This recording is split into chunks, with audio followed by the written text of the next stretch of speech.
नमस्कार।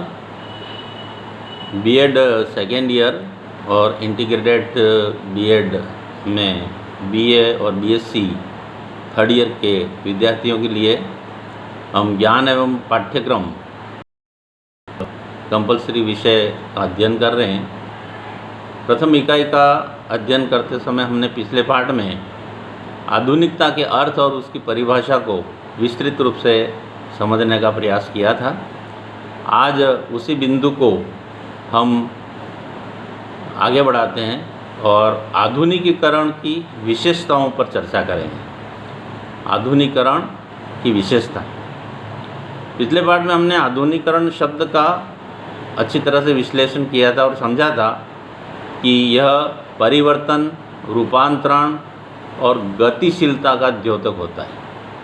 आधुनिकीकरण शब्द के अर्थ में हमने ये समझा था कि आधुनिकता में परिवर्तन होता है, प्राचीन का रूपांतरण होता है नए में, और उसमें गतिशीलता होती है। परंपरागत समाज में होने वाले सामाजिक, आर्थिक, धार्मिक, नैतिक तथा आध्यात्मिक मूल्यों एवं मानवीय आकांक्षाओं को त्याग कर उन्नत व पाश्चात्य समाजों के आधुनिक एवं नवीन सामाजिक, आर्थिक, धार्मिक, नैतिक तथा आध्यात्मिक मूल्यों एवं मानवीय आकांक्षाओं को ग्रहण करना, मतलब प्राचीन से नवीन को ग्रहण करना। इसी आधार पर हमने आधुनिकीकरण की विशेषताएं का बिंदुवार जो है हमने अध्ययन करने की कोशिश करेंगे। ये जो प्राचीनता और नवीनता की जो बात सामने आई है कि प्राचीनता को त्यागना और नवीनता को ग्रहण करना, तो इसी आधार पर हम जो है कुछ बिंदु पॉइंट आउट किए हैं, जो एक एक बिंदु पर अपन चर्चा करते हैं। आधुनिकीकरण की विशेषता। तो आधुनिकीकरण की पहली विशेषता होती है शिक्षा, एजुकेशन। आधुनिकीकरण में का जो शिक्षा एक आधुनिकीकरण का सशक्त साधन होता है।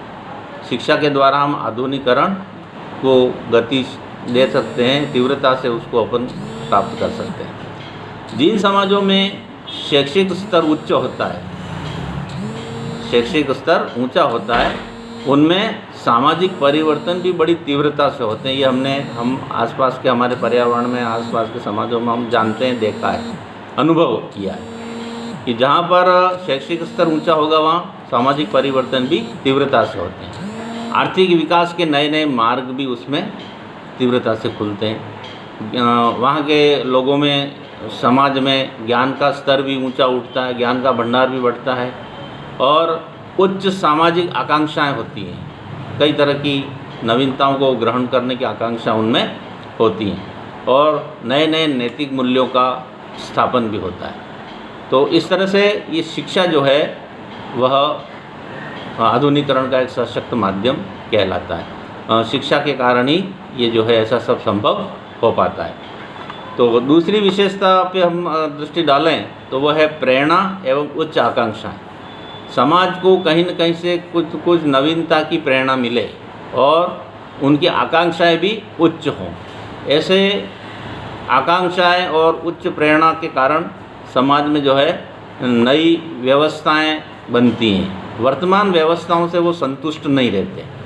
जहाँ प्रेरणा होगी या उच्च आकांक्षा होती है, वो समाज वर्तमान जो व्यवस्था हैं, पुरानी या परंपरागत जो व्यवस्था, उससे वो संतुष्ट नहीं होता और नवीनता को ग्रहण करने के लिए वो आकांक्षी होता है। अगर वो पुराने में ही संतुष्ट रहता है तो वो फिर पिछड़ जाता है, पिछड़ा समाज कहलाता है। तो अगर वो उनकी आकांक्षा और नई प्रेरणा उनको मिलती रहेंगी तो उन्नति करता है, परिवर्तन आता है समाज में और आधुनिकता के रास्ते पर वो अग्रसर होता है। तो इस तरह से ये दूसरी विशेषता भी हमने देखी। तीसरी विशेषता है उच्च ज्ञान हेतु जिज्ञासा प्रवृत्ति।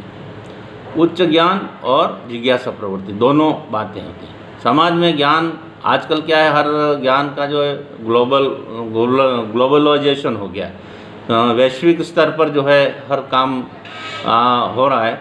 तो वैश्विक स्तर पर जो आधुनिकीकरण और नए परिवर्तन हो रहे हैं उसका ज्ञान हमको मिलता रहता है। विभिन्न साधनों से, संचारों से, कई तरह के ऐसे संसाधन होते हैं, उससे हमको नया नया ज्ञान प्राप्त होता रहता है। आजकल मोबाइल ऐसी चीज़ हो गई है जो जिससे कारण जो है वह नयापन आता रहता है।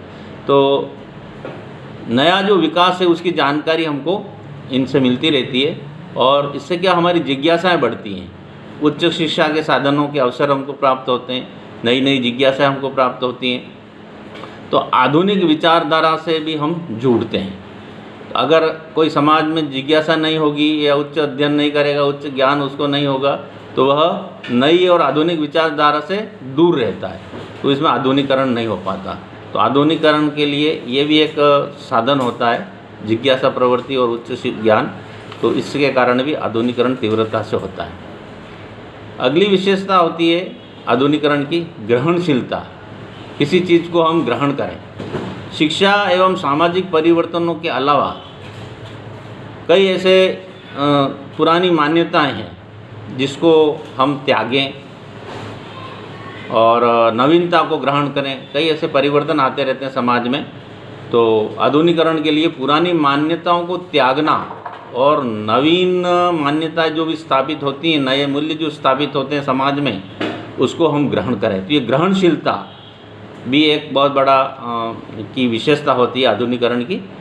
ग्रहणशीलता नहीं होगी तो समाज जो है वो पिछड़ जाएगा। अगली विशेषता होती है औद्योगिक उत्पादन। आजकल क्या मशीनों का युग हो गया है, मशीनीकरण हो गया और हर चीज़ जो है मशीनों से बनती है और एक लेटेस्ट और नए टेक्नोलॉजी से वो चीज़ बनती है। पुरानी और परंपरागत चीज़ों में बहुत सुधार हो गया है और नई चीज़ें आजकल जो है हमारे सामने आने लग गई हैं। तो नए टेक्नोलॉजी से जो भी चीज़ें बनती हैं, नए नए उत्पादन, उसका एडवर्टाइजमेंट भी बहुत अधिक होता है। तो इस तरह से जो है वो उपयोग के लिए उपभोक्ताओं के पास में जो है वो चीज़ें आती हैं, जिसके फलस्वरूप समाज जो है आधुनिकीकरण की ओर आगे बढ़ता है, अग्रसर होता है। तो आधुनिकता के विकास में या विकास के लिए ये नए नए औद्योगिक उत्पादन भी बहुत महत्व रखते हैं। अगली बात या विशेषता है नैतिक व्यवस्था में गतिशीलता। नैतिक परंपरागत जो हमारे नैतिक मूल्य हैं उसकी सीमा से हम सब बाहर निकल रहे हैं। बहुत सारे समाज उस सीमा से बाहर निकल गए और उस सीमा से बाहर निकल करके नवीन नैतिक मूल्यों को वो ग्रहण करते हैं। तो नवीनता या नैतिक मूल्यों को नवीन नैतिक मूल्यों को ग्रहण करना, ये गतिशीलता जो है नैतिक व्यवस्था की, वो भी उसमें एक बहुत बड़ा माध्यम है या बहुत बड़ी विशेषता हम कह सकते हैं आधुनिकीकरण की। तो इस तरह से ये नवीन नैतिक व्यवस्था की गतिशीलता जो है वह इसमें बहुत बड़ा महत्व रखती है।